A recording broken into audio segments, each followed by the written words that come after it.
اور یہ وہ شر ہے ظاہر ہے کہ جس کو ہم جادو ٹونے کے شر سے کہہ سکتے ہیں، ایسی چیزوں کے شر سے کہ جن کو آج کل کی زندگی میں ہم آکلٹ سائنسز کہہ سکتے ہیں۔ آکلٹ سائنسز کا مطلب یہ ہے کہ یہ وہ جگہ ہیں یا یہ وہ علوم ہیں کہ جو ابھی کوئی پراپر سائنس تو نہیں بنے، لیکن یہ ایک مخفی قسم کے علوم ہیں جن کو انسان ایک زمانے میں استعمال کرتا رہا ہے، آج بھی اس کی باقیات موجود ہیں، اور پیری اور فقیری میں اور اس طرح کے جو لوگ ہیں وہ کالا علم یا جادو کے ذریعے سے انسانوں کو بہکانے کی اور نقصان پہنچانے کی کوشش کرتے ہیں۔ تو اللہ تعالیٰ نے اس کے جواب میں یہ نہیں کہا کہ آپ جائیں اور فلاں پیر صاحب کے پاس جا کے فلاں پانی پی لیں یا فلاں کلمے ارشاد فرمائیں اور یہ اتنی مرتبہ لاکھوں مرتبہ یہ پڑھ لیں، بلکہ صرف یہ کہا ہے کہ آپ اپنے آپ کو خدا کی پناہ میں دے دیں۔ Bring yourself to God's refuge۔ اللہ تعالیٰ کی ریفیوج میں اگر آپ اپنے آپ کو دے دیں گے تو بس یہ کافی ہے۔ تو اس لیے یہ ایک اور چیز سمجھنے کی ہے کہ اگر آپ کو یہ محسوس ہو کہ کوئی اس طرح کا معاملہ ہو رہا ہے کہ جو فزیکلی ایکسپلین نہیں ہو پا رہا، یعنی ڈاکٹرز اس کو ایکسپلین نہیں کر پا رہے، آپ کی جو کوئی بیماری ایسی ہے چل رہی ہے اور آپ کو محسوس ہو کہ کسی نے کوشش کی ہے کہ آپ پہ کوئی اثر ڈالے روحانی طور پہ یا جادو کے ذریعے سے، تو اس کا بھی اللہ تعالیٰ نے جو ہمیں طریقہ بتایا ہے وہ یہ ہے کہ ہم اللہ کی پناہ میں آ جائیں، بس یہ دعا کریں اور یہ صورت جو ہم پڑھ رہے ہیں اس وقت اس کو بار بار دہرائیں۔ اور پھر آخر میں کہا گیا کہ وَمِن شَرِّ حَاسِدٍ إِذَا حَسَدَ، اور ہر اس شخص کی جو حسد کرے۔ حسد ایک ایسی چیز ہے خواتین حضرات جو اس سورہ کے جو زبان نزول کے لحاظ سے بڑی اہم ہے، یعنی قرآن مجید یہ بیان کرتا ہے کہ جو یہود تھے، جو جوز تھے خاص طور سے، ان کے ہاں یہ بہت زیادہ حسد تھا کہ کیا وجہ ہے کہ اللہ تعالیٰ کے پیغمبروں میں جو بنی اسرائیل میں جو پیغمبر آتے رہے اب اچانک بنی اسرائیل میں آ گئے۔ تو قرآن نے یہ کہا ہے کہ انہوں نے جب نبی صلی اللہ علیہ وسلم کا انکار کیا تو اس کی جو وجہ بتائی ہے وہ یہ کہ حسدم من عند انفسہم، ان کو یہ حسد تھا کہ ہماری اپنی جو لینیج ہے، ہماری اپنی جو بنی اسرائیل کی شاخ ہے، اس میں سے آخری پیغمبر کیوں نہیں آیا۔ تو قرآن یہ کہتا ہے کہ ان کے اس حسد کی وجہ سے اللہ تعالیٰ کے اس چوائس کی حسب ان کو حسد تھا کہ کیوں ایک دوسری شاخ سے پیغمبر آ گیا۔ انہوں نے نبی صلی اللہ علیہ وسلم پر حسد کرنے کی کوشش کی، اور اس حسد کے انہوں نے بہت سارے اور کام کرنے کی کوشش کی۔ یہ بھی بتایا جاتا ہے کہ ان کے ہاں چونکہ سحر و ساحری کا کام بہت تھا، انہوں نے نبی صلی اللہ علیہ وسلم پہ جادو بھی کرنے کی کوشش کی لیکن ناکام رہے۔ یعنی یہ ایسا نہیں ہے کہ وہ کامیاب ہو گئے۔ اس سلسلے میں جو روایات میں آتا ہے کہ وہ جادو کر بیٹھے اور نبی صلی اللہ علیہ وسلم پر اس کا اثر ہو گیا، یہ بات درست نہیں ہے۔ اگر آپ روایات کو مطالعہ کریں اور قرآن کی روشنی ان کو دیکھیں تو صاف معلوم ہوتا ہے کہ انہوں نے کوشش کی کہ نبی صلی اللہ علیہ وسلم پر، کیونکہ ظاہر ہے کہ اور طریقہ ان کے پاس کوئی رہ نہیں گیا تھا، وہ چاہتے تھے کہ کسی طرح سے نبی صلی اللہ علیہ وسلم کو نقصان پہنچائیں۔ تو جب انہوں نے یہ کوشش کی تو اللہ تعالیٰ نے اس کو ناکام بنا دیا، اور ایک بالکل مومنٹری طور پہ ایسا ضرور ہوتا ہے کہ شاید ان کو سرگرانی سی ہوئی یا ان کو تھوڑا سا محسوس ہوا، لیکن جیسے کہ روایات میں آتا ہے کہ کار نبوت کی چیزیں بھول جاتے تھے، یاد نہیں رہتا تھا کہ انہوں نے فلاں کام کیا یا نہیں کیا۔ اس طرح کی کوئی بات کسی صحیح روایت سے ثابت نہیں ہے، بس اتنا ہی ہے کہ انہوں نے کوشش کی اور بالکل چند لمحوں کے لیے نبی صلی اللہ علیہ وسلم پر سرگرانی یا اس طرح کی کوئی چیز کا اثر ضرور ہوا، لیکن وہ ختم ہو گیا، اللہ تعالیٰ نے ان کو اس سے نکال لیا۔ تو یہ جو سورہ ہے خواتین حضرات اس لحاظ سے بڑی اہم سورہ ہے کہ ہم جب بھی اپنے آپ کو محسوس کریں کہ ہم پریشانیوں میں گھیرے ہوئے ہیں، ہمارے آس پاس لوگ جو ہیں وہ ہمارے ساتھ زیادتی پہ تلے ہوئے ہیں، حسد کر رہے ہیں، اور اسی طرح سے ایک روزمرہ ہوتا ہے کہ انسان اپنے آپ کو کلیمٹیز اور پریشانیوں میں پاتا ہے، تو یہاں یہ کہا گیا کہ بس آپ اپنے آپ کو اللہ تعالیٰ کی پناہ میں دے دیں۔ اعوذ برب الفلق من شر ما خلق، یعنی اپنے آپ کو بس نمودار کرنے والا رب جو ہے، جو ہر چیز کو پیدا کرنے والا، ہر چیز کو وجود میں لانے والا ہے، وہی آپ کی حفاظت کرے گا اور کوئی نہیں کرے گا، کسی کے پاس جانے کی ضرورت نہیں ہے۔ دوسری سورہ بھی خواتین حضرات بالکل اسی طرح سے ہے کہ اعوذ برب الناس الہ الناس، یعنی یہ رب لوگوں کا جو رب ہے، لوگوں کا جو الہ ہے، تو یہ سب ناموں سے جب آپ بیک وقت پکارتے ہیں تو جیسے کہ اپیل کی نوعیت پیدا ہو جاتی ہے نا، رب الناس، ملک الناس، الہ الناس، تین نام ہیں، رب الناس جو پالنے والا ہے، الہ الناس جو معبود ہے، ملک الناس جو لوگوں کا بادشاہ ہے۔ تو ایک لحاظ سے تینوں ٹائٹل سے پکار کے کہا گیا کہ آپ ہمیں پناہ دیں، ہم آپ کی پناہ میں آنا چاہتے ہیں، اللہ تعالیٰ یہ کہتے ہیں۔ اور بھی خاص طور سے اس سورہ کے اندر شیطان کا جو طریقہ کار ہے وہ واضح کیا، شیطان اور اس کے پیروکاروں کا، کہ وہ زبردستی کچھ نہیں کر سکتا، وہ آپ کے اندر وسوسہ ڈالے گا، اور جب وسوسہ ڈالے گا تو بالکل دبک کے بیٹھ جائے گا، جب موقع آئے گا تو اپنے آپ کو وہاں سے وڈرا کر لے گا، اس کا کام صرف اور صرف وسوسہ ڈالنا ہے۔ شیطان کو اللہ تعالیٰ نے اتھارٹی نہیں دی کہ آپ کو زبردستی وہ ورغلائے، ورنہ تو یہ آزمائش کے اصول کے خلاف ہو جاتا نا۔ تو اللہ تعالیٰ نے جو ہمیں رستہ بتایا ہے وہ یہ ہے کہ دیکھیے، آپ اگر مجھ سے جڑ کے رہیں گے، میرے ساتھ آپ کے تعلق کو اسٹرانگ اگر آپ رکھیں گے تو شیطان آپ کو وسوسہ ضرور ڈالے گا، ڈال سکتا ہے. پیغمبروں کے دلوں میں اس نے ڈالنے کی کوشش کی, ہر انسان پہ ڈالنے کی کوشش کرتا ہے, لیکن اگر آپ اس وسوسے پہ قابو پا لیں, اس کو جھٹک دیں, تو پھر آپ گمراہ نہیں ہوں گے. تو وہ ایک کام کرے گا, اور اس کے جواب میں اگر آپ اس کی باتوں میں آ گئے تو پھر یہ آپ کا قصور ہے. اگر آپ نے اپنا وہ کنٹرول کر لیا تو یہ آپ کا کمال ہے. اس وجہ سے, اور یہ بھی کہا گیا کہ جو شیطان لوگ ہوتے ہیں یہ صرف جنوں میں نہیں ہوتے, من الجنۃ والناس, یہ جنوں میں بھی ہوتے ہیں اور انسانوں میں بھی ہوتے ہیں. یہ آپ کو اسی طرح سے ورغلاتے ہیں, اور اس ورغلانے میں آپ نے آنا نہیں ہے, اس کو جھٹک دینا ہے, اس سے دور رہنا ہے. تو یہ دو صورتیں اس لحاظ سے خواتین حضرات ہم سب کی زبانوں پہ ہیں, ہم سب کو بچپن میں یاد کرا دی جاتی ہیں.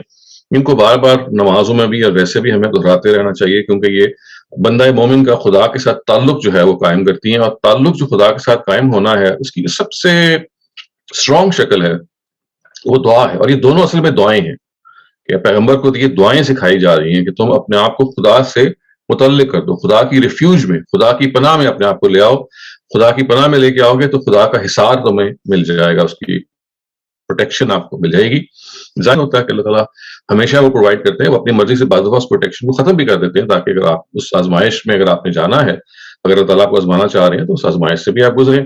لیکن بالعموم یہ کہا گیا ہے کہ پریشانیوں کا مداوع اگر آپ نے چاہنا ہے, چاہے وہ فزیکل ہوں, اگر وہ ڈائگنوز نہیں ہو رہی, یا وہ اسپرچل ہوں, یا آپ کو محسوس ہو کہ آپ کے ساتھ لوگ مل پڑے ہیں اور آپ کے پاس کوئی ڈیفینس نہیں ہے, تو سب سے بڑی ڈیفینس آپ کی خدا ہے. اور یہ دو صورتیں جو ہیں یہ آپ کو خدا کے پناہ میں, خدا کی ریفیوج میں دے دیتی ہیں, اور خدا آپ کی سب سے بڑی ڈیفینس ہے اس معاملے میں.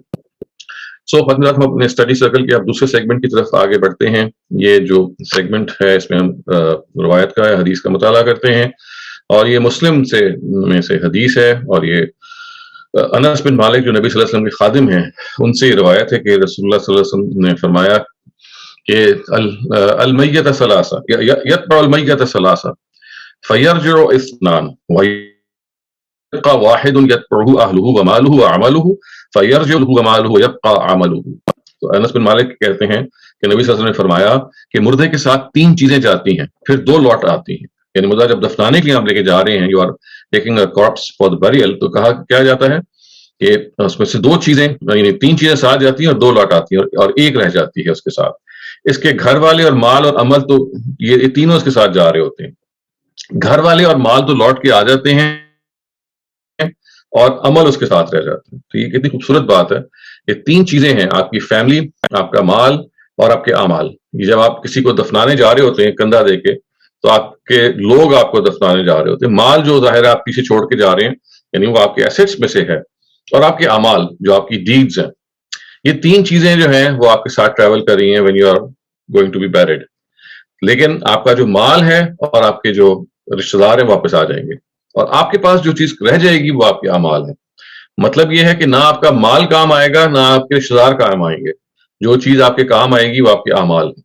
تو اعمال کو اگر آپ چاہتے ہیں کہ وہ آپ کے کام آئیں, تو پھر خواتین حضرات اللہ تعالیٰ یہ کہتے ہیں کہ سارا کا سارا جو آپ کا انحصار ہے وہ اعمال ہی پہ ہونا چاہیے, کسی اور پہ تکیہ نہیں ہونا چاہیے.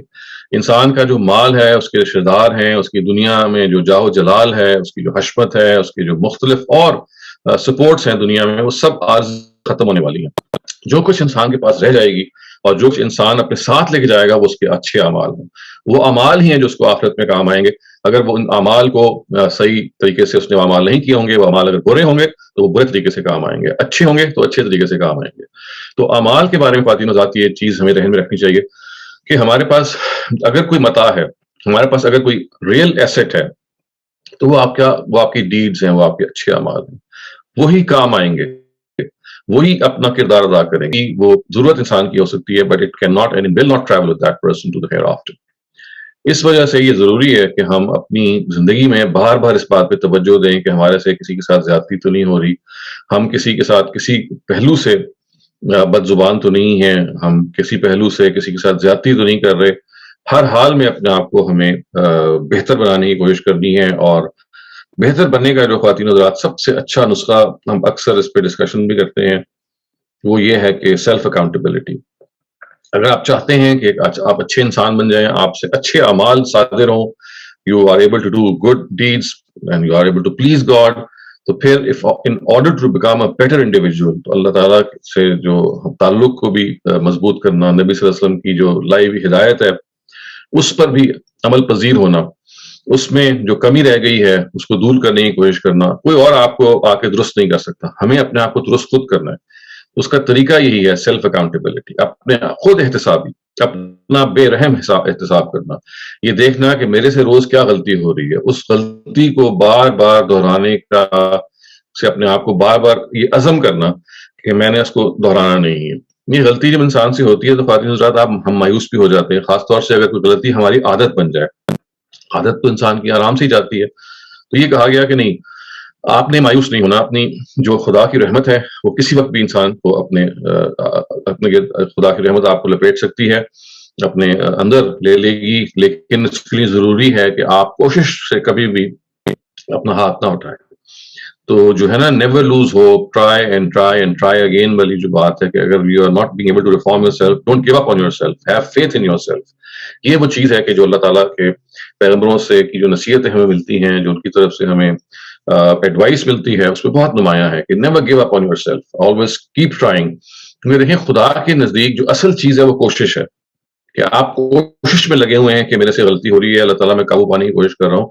ہاں یہ ضرور ہے کہ غلطی ہو جائے تو اٹون فار اٹ, کسی کے ساتھ زیادتی ہوئی ہے تو فوراً اپولوجائز کیجیے, make up for that mistake that you have done, جو زیادتی کی اس کو پورا کیجیے, اور اگر 10 دفعہ اپولوجائز کرنا پڑے 10 دفعہ کیجیے.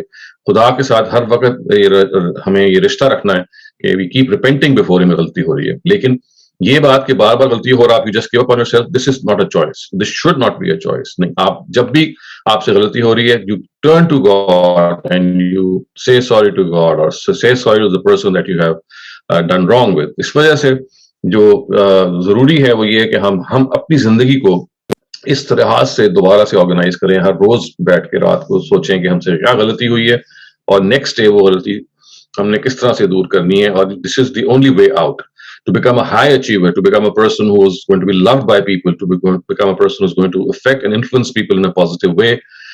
We owe this not only to ourselves but to our surroundings and to our next generation. یعنی سب جو لوگ ہیں ہمارے سراؤنڈنگز میں, آپ کی اولاد ہیں, آپ کے بہن بھائی ہیں, آپ کے ماں باپ ہیں, یہ آپ کی جو ایگزامپل آپ سیٹ کریں گے اپنے اچھے کردار سے, اخلاق سے, they are going to follow it and they are going to be inspired by it. تو یہ بھی ذہن میں رکھیے خواتین حضرات کہ ہم میں سے ہر ایک جو ہے نا وہ کسی نہ کسی جگہ پہ ایک لیڈر ہوتا ہے. لیڈر وہ اس لحاظ سے ہوتا ہے کہ وہ ہی is a person who can influence people under ہم اور ہر سیلف. اس لیے کہ بعض جگہیں ایسی ہوتی ہیں کہ جہاں پہ انسان جس جگہ پہ بھی ہوتا ہے اس کے پاس کوئی نہ کوئی ضرور ہوتا ہے اس کے آس پاس کے جو اس سے انفلوئنس ہو سکے. تو اپنے آپ کو, ہر آدمی کو ایک یونٹ سمجھنا چاہیے. یہ صرف لیڈرز وہی نہیں ہوتے جو پولیٹیکل لیڈرز ہوتے ہیں, نہیں, every single one of us is a leader in some اور دی ادر وے. اگر آپ باپ ہیں تب بھی آپ لیڈر ہیں, اگر آپ اسٹوڈنٹ ہیں تب بھی آپ لیڈر ہیں, اس لیے کہ آپ کا سرکل آف انفلوئنس ہے. تو لیڈر کون ہوتا ہے؟ جس کا ایک سرکل آف انفلوئنس ہو. تو انسان کا بھی ایک سرکل آف انفلوئنس ہوتا ہے, ہر انسان کا. تو اپنے سرکل آف انفلوئنس میں اگر آپ چاہتے ہیں to become an effective leader, تو پھر it has to be you climb to the highest summits of morality. اخلاق کی جو اعلیٰ ترین جو منازل ہیں, سیڑھیاں ہیں, ان کو طے کر کے بالکل چوٹی پہ پہنچنے کی کوشش کریں. اگر آپ سلپ بھی ہو جائیں تب دوبارہ کوشش کریں, کیونکہ اصل چیز جو خدا کے ہاں کاؤنٹ ہوتی ہے وہ کوشش ہے, نہ کہ لازماً سکسیڈ کرنا. تو it is the attitude that we count once we are not able to do what we are required to do, but we still keep on doing that. تو اس لیے خواتین حضرات یہ چیز امپورٹنٹ ہے کہ ہم اپنے زندگی کو اب اس طرح سے آرگنائز کریں کہ اگر غلطیاں ہو رہی ہیں تو ان سے مایوس نہ ہوں, بلکہ پلاننگ کریں اور یہ سوچیں کہ جو چیز ہمارے کام آئے گی, جیسے کہ اس حدیث میں ہم نے پڑھا, وہ صرف اور صرف ہمارے اچھے اعمال ہیں. اور اچھے اعمال ہیں جو ہمیں سجائیں گے آخرت میں, اور برے اعمال ہیں کہ جو ہمارے ساتھ, ظاہر ہے کہ جب میزان لگے گی جس میں تولا جائے گا تو وہ دوسری طرف جھکاؤ کا باعث بنیں گے. تو our good deeds have to outnumber our bad deeds. This is the target that we should always have. So خواتین حضرات, اب ہم اپنے اسٹڈی سرکل کے تیسرے حصے کی طرف بڑھتے ہیں. اس میں ہم بائبل کا کوئی حصے کا مطالعہ کرتے ہیں, اور اس کے بعد یہ جو موضوع ہے ہمارے پاس, یہ لوک یا لوکا کی جو انجیل ہے, اس میں جو جیزس نے سیلف رائٹسنس کے بارے میں, یعنی اپنے آپ کو صحیح سمجھنا اور دوسرے کو غلط سمجھنا, اس کے بارے میں جو کچھ کہا ہے خواتین حضرات, یہ ہے جو ہم اس کو یہاں پہ دیکھنے لگے ہیں. اور یہ جس چیز کو یہاں بتایا جا رہا ہے وہ ہم اس کو دیکھتے ہیں.